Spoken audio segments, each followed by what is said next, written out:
Okay, as far as I can tell, we're recording now. Yes, the little dots that Dr. Sanchez was pointing out. Good morning, everyone. Good morning. And welcome back. Here we go. In the name of the Father, the Son, and the Holy Spirit. Blessed Trinity, we love you, we adore you, and we thank you for this new day that you give us, by your grace to live according to your divine will. Bless us, Lord, and accompany us as we seek to understand more deeply nature and our own human nature and the impact that we are having on the rest of nature, so that we may be good stewards and not destroy it, because it is your creation, Lord. We love you and we thank you for all your many blessings, and we continue to pray in a very special way for those who are in most need of your divine mercy at this time. We ask this in the name of Christ our Lord. Amen. Okay, welcome back again. So this will be actually the last last lecture. So I think everybody is ready for a break now. All right. So I'll explain a little bit more over the break, more detail. Basically, this will be the last lecture for this course. All right. And then we'll pick up again in the fall, which I need to remind you about registering for the courses in the fall and all that. And also someone remind me about the evaluations for the course and the books. All that has to happen now, this coming week, okay? The return of the book, unless you're gonna keep it. The ecology. Actually, went out and bought another copy of it. Oh, yes? More cheaply? Yeah. Okay, you probably find it Yeah, 'cause I wanna cheaper. keep it, the ecology book. Yes, Really good book. yeah, it's a good reference. It's a good reference The for ecology. future. Yes, it's like the other one. Because I have one, Mhm. since I have, when I did public health. Yes. We studied everything. Yes, But that book, I think it's already 2009. the one that I was using, or the one that you had, right. Yeah. I saw all the. Mm. Yeah, well, it's going to be all on the remediation, the bioremediation part, right? Because they're getting more creative ideas, especially in a decade, you would think that progresses. The nature, the cycles and all that is the same. That's going to change in a decade, but the human aspect of it is probably can be updated. For example, about the hunger, the wood, the water. Okay, if it has more of that, yes, change.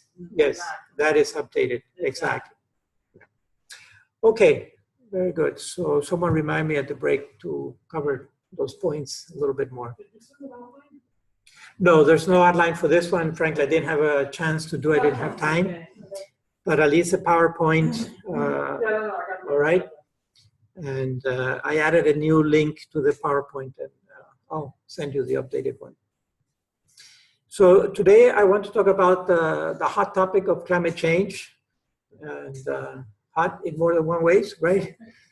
But we know it's controversial. And if it has an impact or not, because remember the distinction we made last time between weather and climate. And now they're both changing, right? Weather is changing, but it changes on a daily basis and even on an hourly basis. I was driving from Hialeah into campus this morning and I got rain shower over there. By the time I got to campus, there was no rain. And I was hoping for the rain here for the little pine trees that would grow. There's no rain here, but there was rain over there. But climate is long-term. However, climate is also dynamic because it's really the accumulation of weather that does the climate. So climate is also dynamic and it has its own cycles. But typically those cycles are measured in thousands of years or even billions of years. So when we talk about climate change, yes, but then we're trying to see if we can detect a trend. And we have to extrapolate, we have to go back in history, typically to ice cores, to try to figure out what was the weather back a few thousand years, a few 100,000 years back with the cores if possible.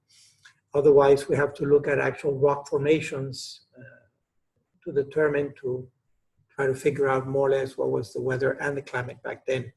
And then project that, some sophisticated statistical models, right, that project into the future with regards to the current trends where it may go.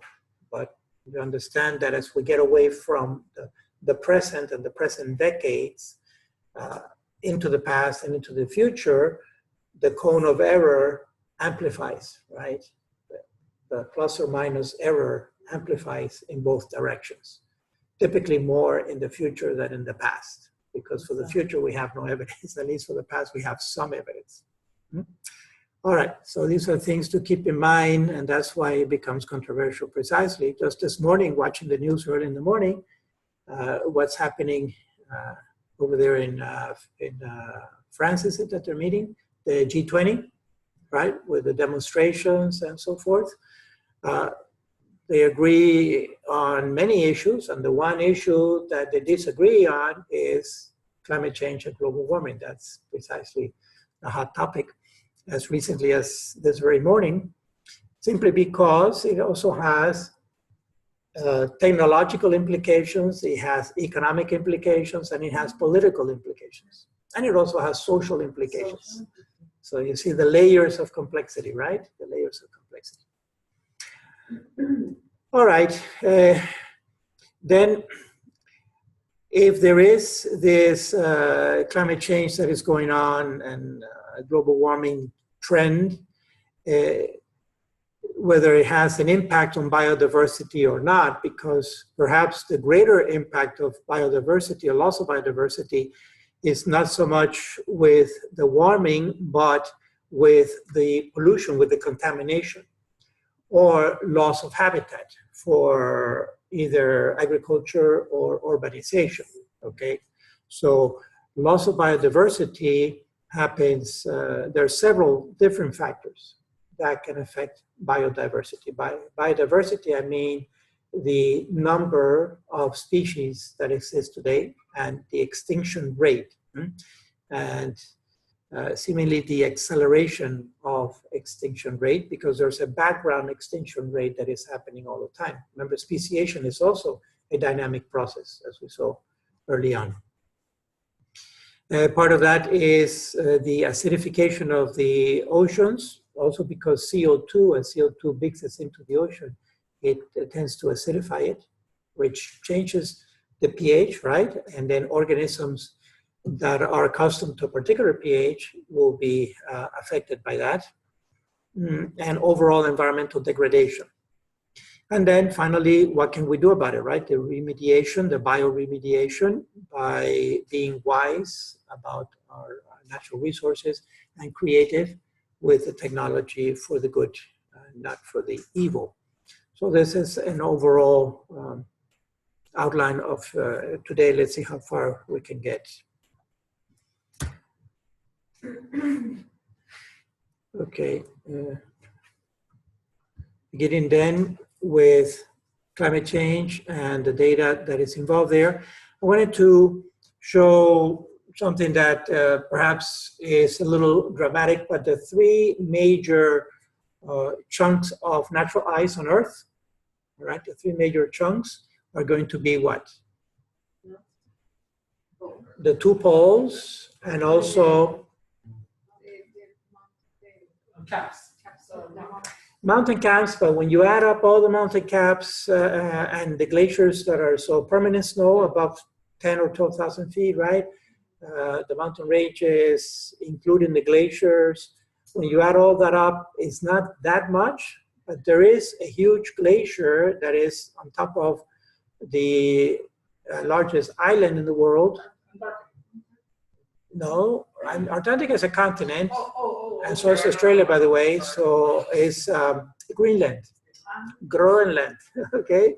Greenland. Greenland is considered the largest island in the world, wedged between in the North Atlantic, between North America and Europe, okay? And it has a huge glacier on top that is several miles high, thick. And that is also melting. So those are the three big chunks of natural ice on Earth right now, of solid water, okay? Which involves millions of square or cubic kilometers of water that is reserved there, frozen solid, okay? So it's kind of equivalent to the CO2 sink, in the sense that that is water that in principle, is not available because it's solid. But of course, it's melting because of the global warming, if there is a connection. And that's something that I did, I'll show you with R, using R Studio, to see if there is a correlation between these data sets. All right, so I'll show you that in a little more detail. But let's go to a few of these videos first, looking at the Arctic, and then the Antarctic, and finally Greenland. Let me see if this works.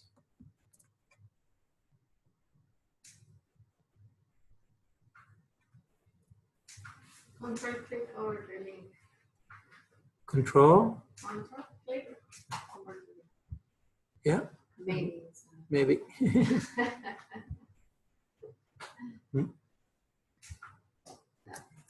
Well, the alternative then is to pull out a little sheet. Where's it going to be? It's going to be in here.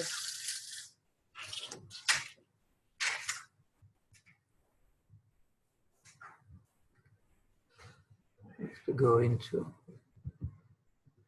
the other sheet of paper. This one. Okay.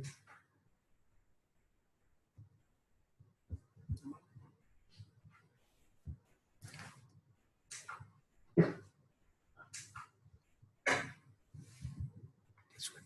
Okay. Try it here. Last weekend, I saw that movie, by Dan Brown. Trying to think of the name of it. The third installment. Inferno? Oh, yes. Inferno, it deals with population. You know, of course, the crazy stuff. Mm-hmm. So the guy wanted to eliminate, I think it would have halved the population of the world in this virus. Yes. Excuse me for a moment. Let me turn off the sound here so that people can hear it.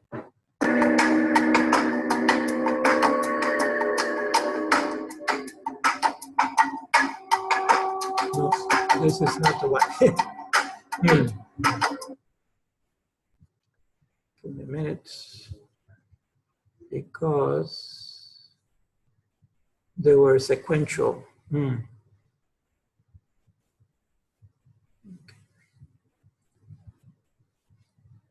If I copy the wrong link, let me copy it from the PowerPoint just in case.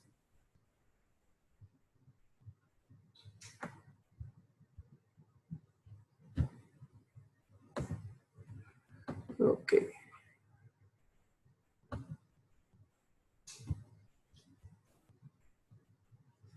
Try a new sheet.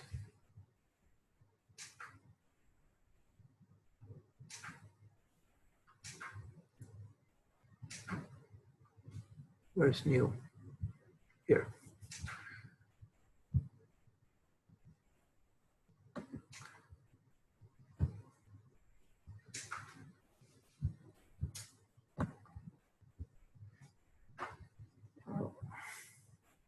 Now I have to make it smaller. Too much.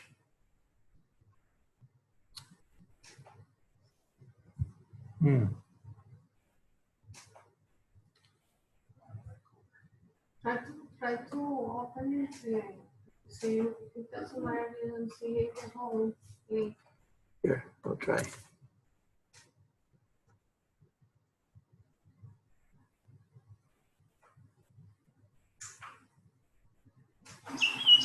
Yummy. I can't eat plastic bags. No. No. Looks like I copied the wrong link. Let me do Antarctica first then, while I research the other one. Let me go. I got too many documents. This one I don't need.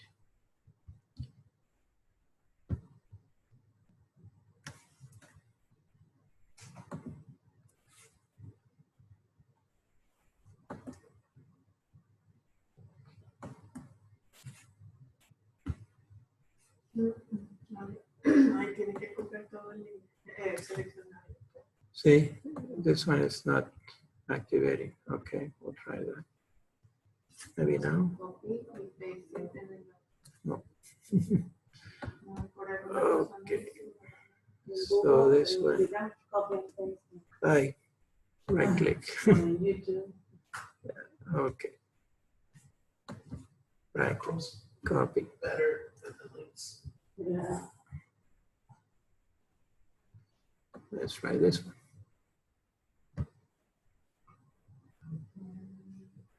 Yes, An NET television production. it's about Antarctica. Can people hear? I don't know why it's not. Antarctica is the iciest place in the world. There's so much ice here that only a few valleys in all of Antarctica are virtually ice-free. Everywhere else, ice encases the continent. But Antarctica's icy cover is deceiving. Surprisingly, much of this ice is on the move.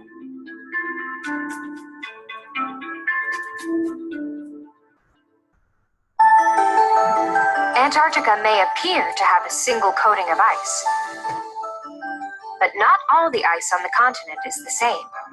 The majority exists as ice sheets that cover the land and slowly move towards the sea. From land's end, the ice continues to move as ice shelves that extend over the sea. And beyond the ice shelves is seasonal ice that freezes the sea in winter and thaws in summer. Polar researchers use the three types of ice to detect how Antarctica affects global climate. 600 miles from McMurdo is the West Antarctic Ice Sheet Divide, the high point of one of the world's largest ice sheets. We're a mile above sea level, and even though it's incredibly flat, there's actually 2 miles of ice below us. Most people think of this as just snow. My colleagues and I, this is a collection of chemicals and gases that are characteristic of the climate when the snow fell. Now, the snow here never melts, it just piles up layer after layer and gets finally compressed into ice. But in order to see those layers, you have to go underground. So let's check it out. It's a lot like looking at a very high-resolution photograph It's an of how ice climate cave. has changed in the past. And you can really see the different layers in the pit. So this is 1 year's worth of snow accumulation, and there's a second year's worth of snow accumulation here below it.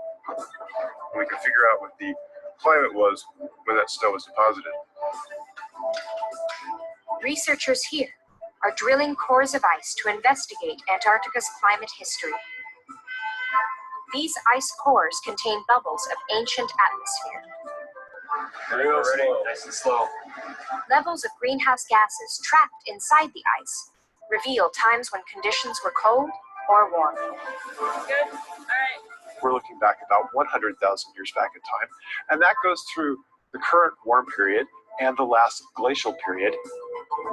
But ice has existed here for millions of years. And since gravity steadily moves the ice sheet towards the sea, even the oldest ice can tell just part of Antarctica's climate past. But the length of ice records only extends back to maybe 1 million years or so back in time. If you want to go further back in time than 1 million years, you have to go with rock records. Finding the rock layers is a challenge on a continent covered by ice. As ice sheets grind across the land, they swallow up the rock layers that detail Antarctica's climate history. There's been this erosional bulldozer, if you like, the ice sheet just bulldozing the rocks on the continent. There are no rocks left of the age we're after. As an ice shelf extends over the sea, the warmer water slowly melts away the bottom of the ice, dropping stones to the sea bottom. So geologists are exploring places where ice has deposited them in layers of rock. The best sites are the ocean basins beneath McMurdo Sound. Here, marine life thrives in the salty, freezing waters of the sea. Over time, different sea plants and animals have adapted to changing ocean temperatures. Geologists with the Andrill Drilling Project will core into the seafloor rock layers to learn how long ice sheets have existed on Antarctica and how ice here has affected global climate. Right now, Antarctica seems to be locked in a very cold climatic condition. That wasn't always that way. Andril geologists are not studying the ice itself.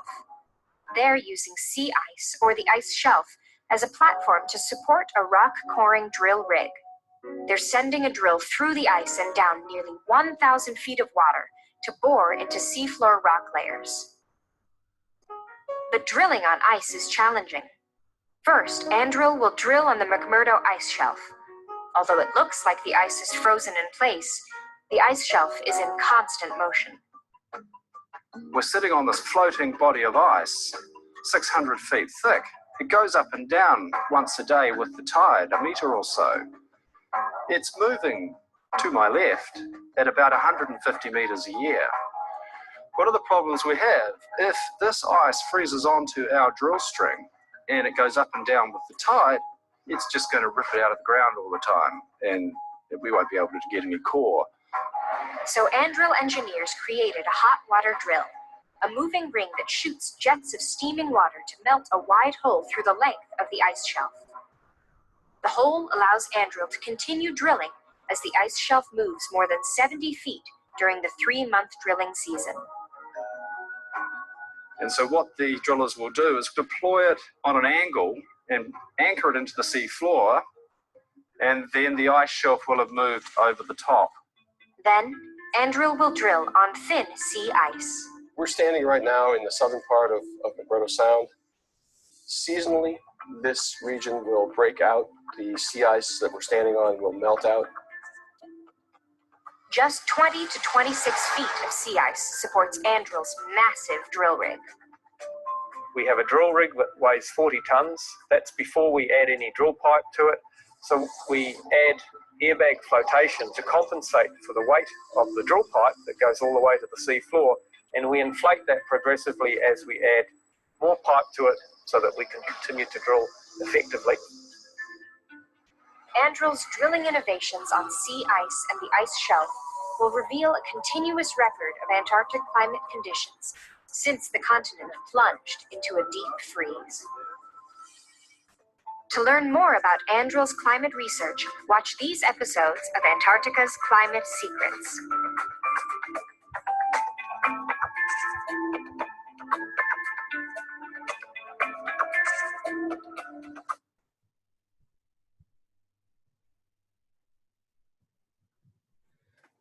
Okay, so quite a bit happened in Antarctica. How the ice actually migrates, and how they're trying to drill down deeply to get the samples. And what I think was significant from there is that beyond the core, the ice core, which will go back several thousand years, to go deeper, they need to get actually into the rock, right? To find the older historical climate. Let me see. Okay, let me go back now to, I found one video about the Arctic. So that's in Antarctica.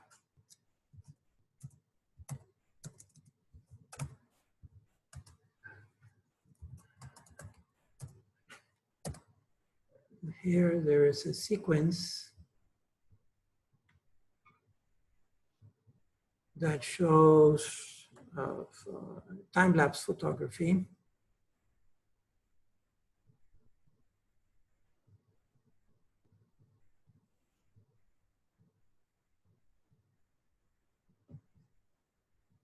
This one here. It's about 15 Hey years. guys, I'm Carly Kloss, and I just created my own website with Wix. You can do it yourself.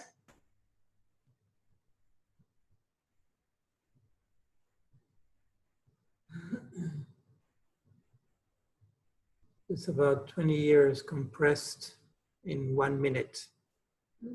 See the seasonal maximum and minimum, but the constant motion of ice moving south on the east coast of Greenland and eventually melting down here. It's a constant motion. But overall, the trend is that this mass of ice becomes smaller and smaller.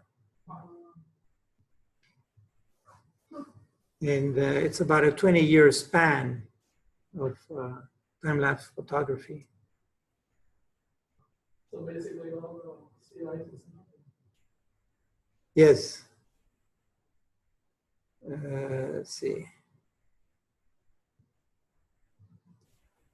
This one is only... In this animation, we're taking Arctic sea ice into the third dimension. Here, we're looking at the ice age, which is an indicator of thickness. Generally, older ice is thicker ice. And so what you see in this animation is, first of all, the ice pulsing out and in with the seasons. In winter, the ice grows out and expands outward. In summer, it contracts inward as it melts. Seasonal. In addition, you see the whiter ice, which is the older ice, moving around the Arctic, being pushed around by winds and currents that move the ice. And what you can see is over the years, the ice pulses around and it moves around towards the top along the coast of Greenland. You see that the older ice eventually moves out of the Arctic and into the North Atlantic where it melts. But the ice gets replenished within the Arctic because some of the ice survives each summer and grows older. And particularly in a region north of Alaska called the Beaufort Sea, where the ice spins around in a clockwise direction called the Beaufort Gyre. And that ice can keep spinning around oftentimes for several years and gradually getting older and thus getting thicker. Eventually, the ice will spin out of that gyre and go out through Fram Strait. But in the past, what has happened, we've always had enough ice growth and ice aging, enough ice surviving the summers to replenish the older ice that's lost. But in recent years, we've seen less replenishment. There's been more melt during the summer, and so the ice that goes out through Fram Strait has not been compensated by the ice growth. In addition, especially in recent years, we've seen some pretty remarkable things in the Beaufort Sea, where that area that used to be a nursery for the development of the older ice, allow the young ice to age and mature. What we've seen instead is the ice is now more broken up, more scattered, and that's allowing the older ice to melt within the Beaufort Sea. So we're seeing the Beaufort Sea go from a nursery to a graveyard for older ice. And as we get towards the more recent years, much of that oldest ice, the ice that's older than 5 years old and the bright white, is almost virtually disappeared from the Arctic Ocean. And the Arctic is now dominated by younger and thinner ice. It's actually let me see if I can go back a little bit. That was from NASA, so it has that credibility. All right. Okay. So that's pretty dramatic.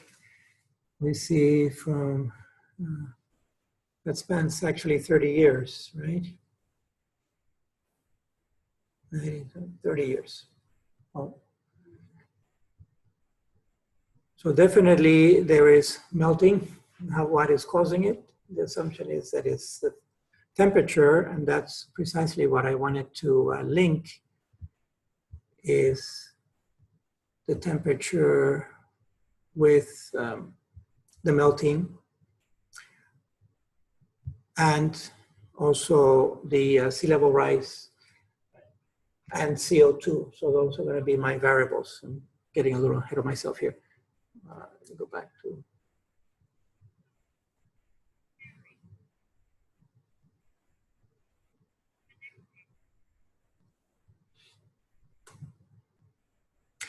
Okay, so we've seen some example of melting in the Arctic, in the Antarctic. Now let's look at Greenland. See if this one will do it.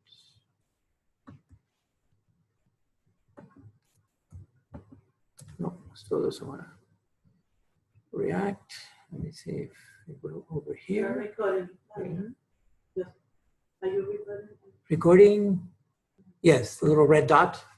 Okay. Dr. Sanchez showed us that little dot up there, little tiny red dot. See? That's what the techies know. Thank you. Thank you, Marina.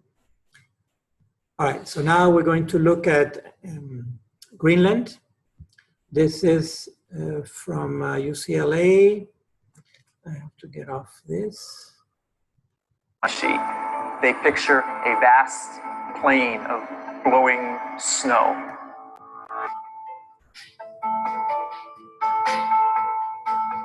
In fact, it is a very wet icescape, and it's covered with streams and rivers and gullies, all filled with rushing blue water. But the real shocker is that every single one of these rivers abruptly ends in a feature called a moulin, which can be a crack in the ice or a round circular portal with which all of the water flowing through the river penetrates down into the interior of the ice sheet.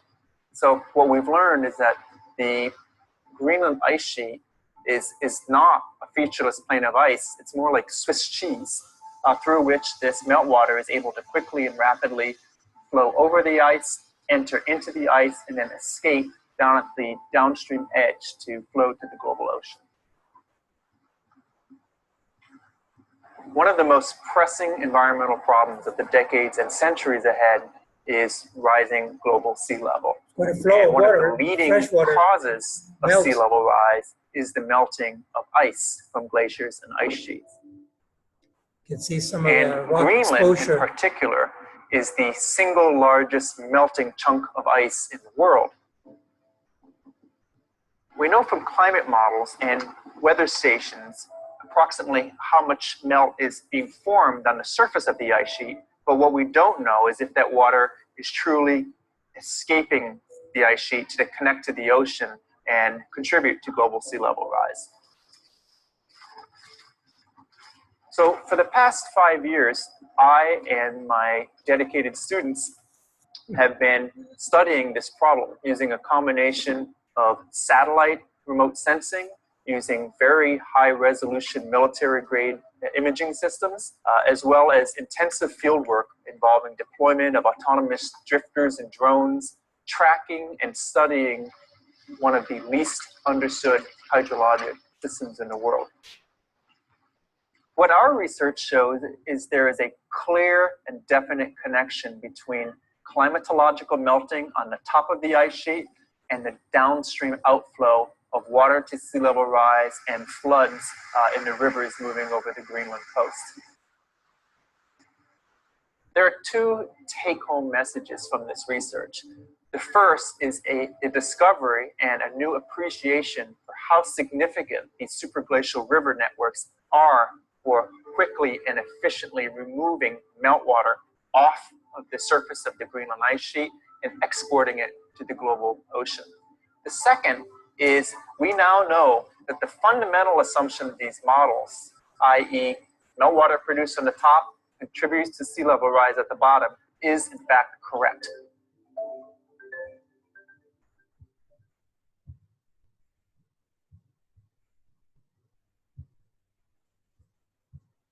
Okay, so that's with regards to Antarctica. There's another one here.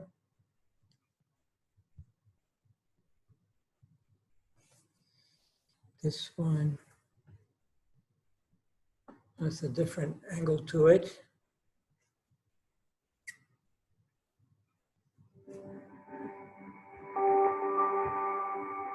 Greenland, Earth's largest island.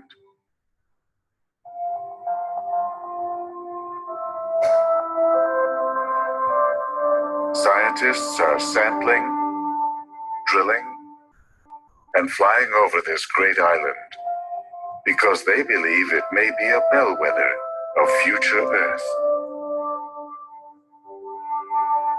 Greenland is 2 million square kilometers of land, 81% of which is covered by a giant central ice cap, the inland ice. Here is 2.8 million cubic kilometers of ice, layered and packed over the millennia. Its thickest points lie beneath two massive ridges,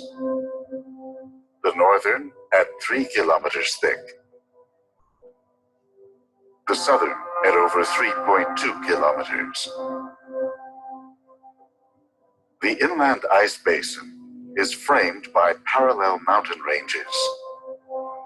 Its bedrock basement floor is down near sea level, depressed by the weight of the ice above it. It's a computer model. If this ice The sheet layers, were to melt, 3 layers. the land beneath would be underwater, dotted with small islands. Over time, with the weight lifted, it would gradually rise. Today, the sheer mass of the inland ice exerts a gravitational pull on surrounding oceans. Notice what he said. Okay. The ice in Greenland is so massive that it actually exerts a gravitational pull, which is going to be mostly horizontal because it's at the surface of the Earth, right? It's not at the core of the Earth. It exerts a gravitational pull on the liquid water around it. The end result is that the sea level around Greenland is higher because that seawater is being pulled in by the gravitational pull of the ice on Greenland. So again, a layer of complexity and the dynamic system that is happening. So we know that the sea level is not uniform around the world, right? Even though all the oceans are connected. Well, if it's an inland ocean like the Black Sea or something, but or actually I think it's the Caspian Sea. The Black Sea opens through the straits, the Bosphorus straits in Turkey.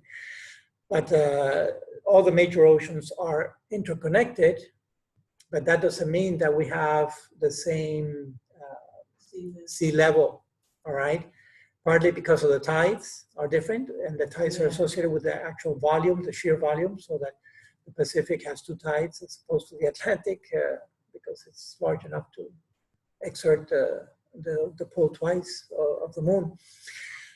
But there's this other factor that the actual mass of ice is exerting a gravitational pull, all right? So it's not because it's melting, the rise of the sea level. It's because of the gravity. The actual, exactly. But that has been there for millennia, ever since that block of ice has been there, okay? But you think about what happens then when that block of ice melts, that gravitational pull dissipates, okay? So that has consequences too. This pull raises sea levels all around the island.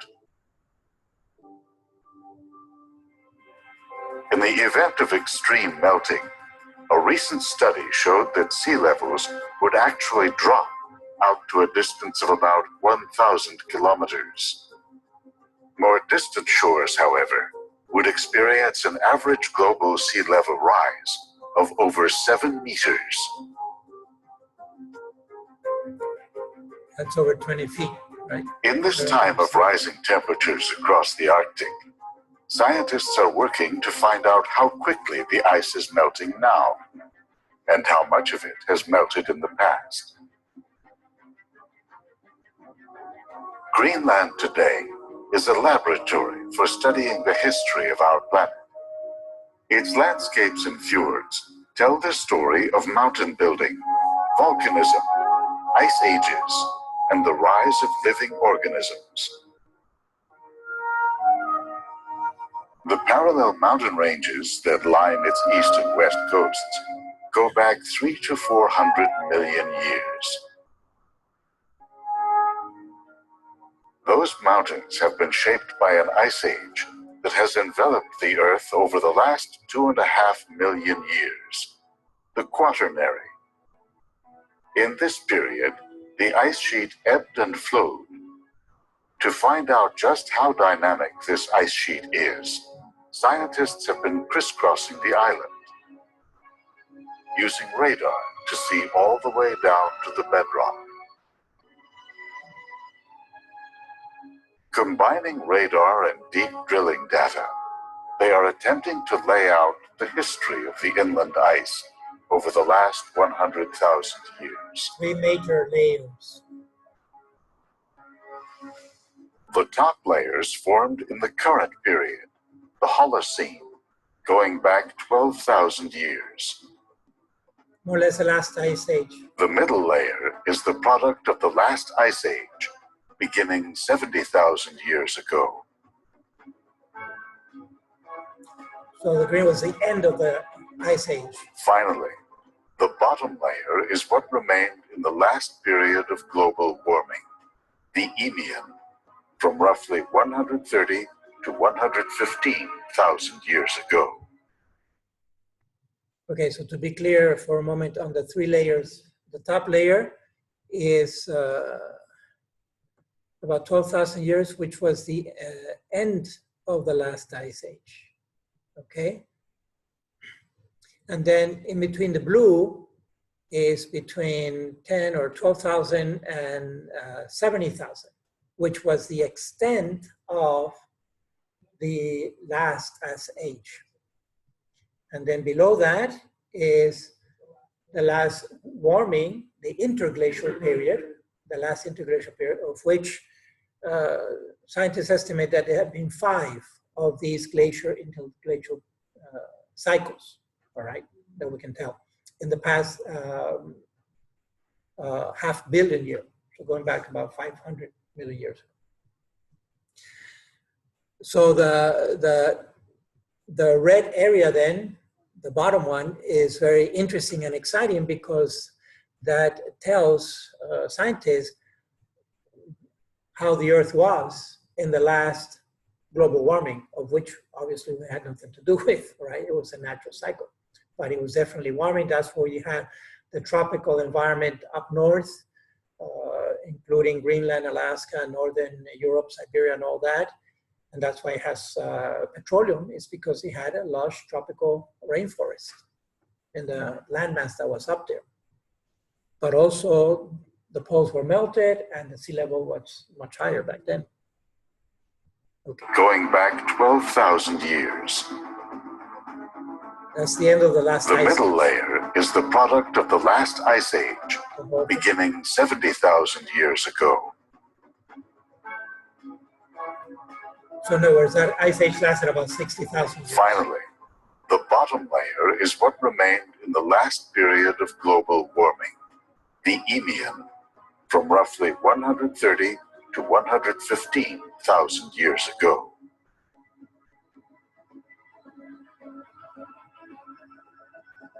Global temperatures were comparable to what they are today. However, there is thought to have been greater seasonal variation in the northern hemisphere, possibly linked to changes in the orientation of the Earth to the sun, known as Milankovitch cycles. Another factor is the tilting. The Eemian was discovered by a 19th century Dutch scientist who found mollusk fossils much farther north than their current range. Mollusk being areas of the far north that are now tundra marine animals were found to have been forested. At the same time, sea levels rose during the Eemian to between 6 and 9 meters above what they are today. It's still not certain how much the melting of Greenland's ice contributed to this rise. Today, across the Arctic, summer sea ice continues to retreat to historic minimums. Scientists are tracking its year-to-year behaviors with precision satellite measurements.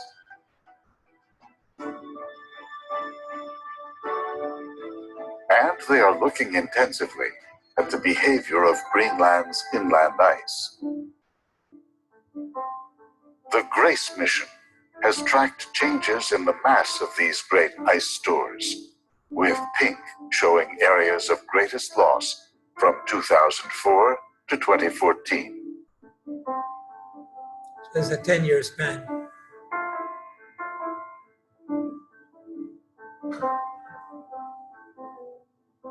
This image shows the loss of elevation along the southern coastlines as a result of melting. 75% of this loss comes from coastal glaciers flowing into the sea, a rate of about 200 cubic kilometers per year. With ice packed into narrow openings, these glaciers act as dams, holding the ice sheet behind it in place. As air and ocean temperatures rise, the ice dams can become unstable and break off into icebergs. This process is called calving. The Jakobshavn Glacier drains into the western coast, producing some 35 billion tons of icebergs each year. The fastest moving glacier of all, Jakobshavn, is now surging into the sea at a rate of 17 kilometers per year, 3 times faster than it moved in the mid-1990s. This sequence, reconstructed from radar satellite data, shows the Helheim Glacier, named for the realm of the dead in Norse mythology. It drains the inland ice along Greenland's southeastern coast.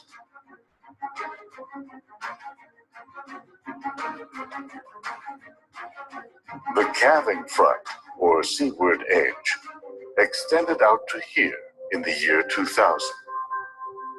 It retreated to here in 2013, as the flow pushed the forward edge into the sea.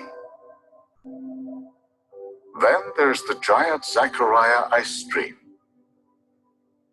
In the northern part. Once considered Greenland's last remaining stable glacier, it drains the heart of the inland ice along the northeast coast. From 2003 to 2014, it retreated about 20 kilometers and lost 10 billion tons of ice. At this rate, it will still take millennia for Greenland's ice to melt down to the level of the Inian. But there are signs that the melting could accelerate. Increasingly in summer, surface meltwaters collect in ponds on the surface of the ice sheet. This is an area just south of the Jakobshavn Glacier. As these ponds deepen, they can begin to drain down through cracks in the ice. That may increase melting by carrying heat down to the base of the ice sheet.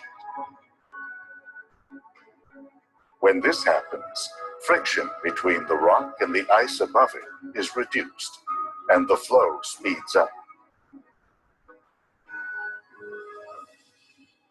As monolithic as it seems today, in the long horizons of geological history, the inland ice has been found to ebb and flow.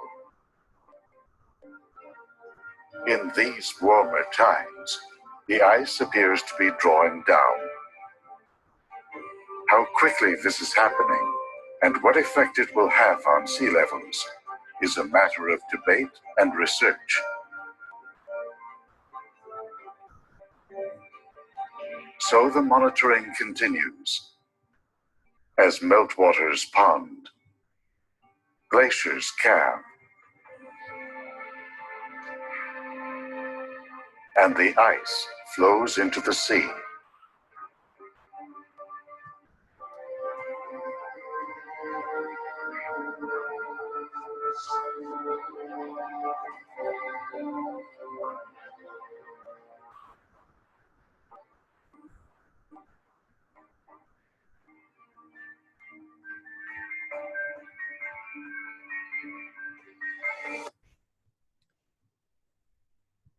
Okay, so bottom line is there's plenty of scientific evidence that the ice is melting on the 3 main ice cubes of the world, right? The 2 poles and Antarctica.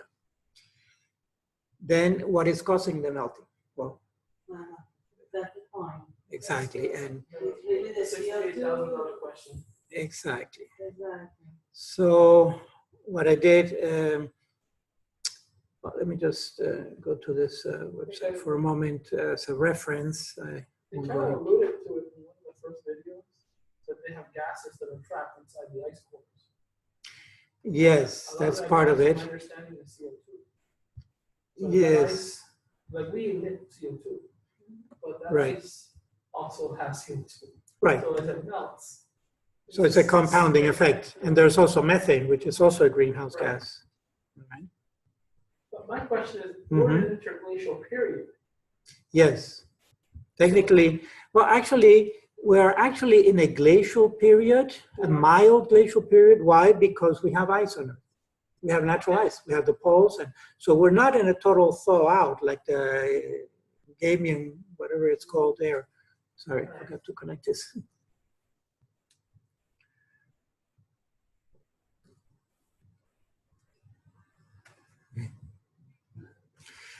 We're not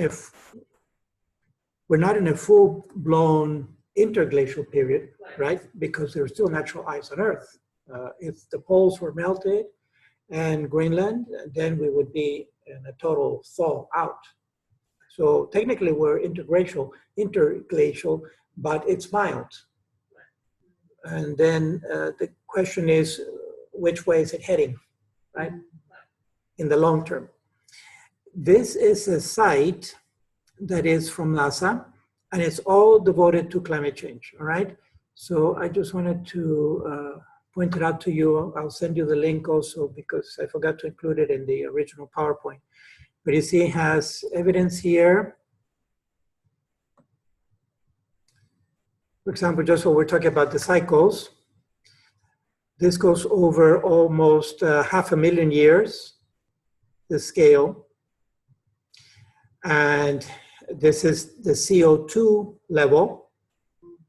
In other words, the link is CO2 to temperature rise to melting ice. And you can see there are at least 4 cycles here that are very visible, okay? And the question is, now there is this phenomenon that we're experiencing since the 1950s, more or less, all right? So the past half century, the CO2 content has shot up. That's that 4 or 5 extra tons of CO2 that we're putting, or gigatons that we're putting into the atmosphere yearly, that is accumulating because it's not being sunk by the by nature. Okay. So the website continues to give other evidence. Pretty much what we have been covered, the melting and the references and so forth. But then it has other tabs here, causes, effects, scientific consensus, so forth. So it's a site that you can explore. I pull out some data from here, and now I want to go for a moment into R, or R Studio. So I tried this earlier and it worked. Don't say no word. What I don't know is nightmares, all of a sudden cold sweat is breaking out. What I don't know is if this is going to be picked up by Zoom, because I switched computers. So the concern now is because the CO2 is higher than in other times. In other times, but yes. it's been normal for millions of years that the ice disappear and the sea Yes. level rise. Yes. And after go back again with the ice, no? Correct. That's has been the, so it's Yes. not something new. The new thing is the CO2 is too high that it's, nobody knows where we're going with this. Yes. Because I heard somebody that it's some thousands of scientists that they think there is another side of the coin. Yes. People that, because the humans are producing too much CO2, we need to control the natality, demographics, and stuff. Oh yes, then they tie to, right, So, to supposedly overpopulation. exactly. Right. and we now know that we are not, no? Or, Well, not globally, but regionally, because of the high urban areas and the areas of concentration, of high concentration, population density. The megalopolis are increasing, all right? There are about over 30 megalopolis now. Megalopolis is defined by a city that has more than 10 million people living in that area, in that one city, okay? So it is a challenge there, mostly in the urban areas, and that's where we see more smog and industrialization to supply the infrastructure for those people to live together. So apparently the high density living is one of the major issues, but not overpopulation at the global level itself. exactly, because which percentage we cover in Earth, Right. the human population, Mm-hmm. forgot the number. Yes. 7 billion for, 7 you mean billion, the total number. Yeah, that actually ties in with what I did with R. Let me show you Okay, that for a moment, because that's the first variable that I have is population growth, all right, Exactly. for the past 40 years, more or less. So what I don't know is if this is being recorded on Zoom or not. I presume it's not, because it's a different laptop. So if it's not, actually, I'm thinking 10:30.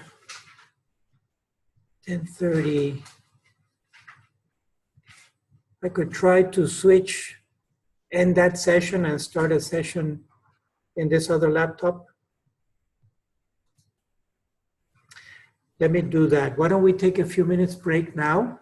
And that way I can switch Zoom to this other laptop so that the people who are awake can see it, and it also gets recorded, because what I'm doing with this RStudio is analyzing some variables that are population growth, CO2 rise, temperature rise, ice melt, and finally sea level rise, and see if there's a correlation between those data sets or not using the statistics.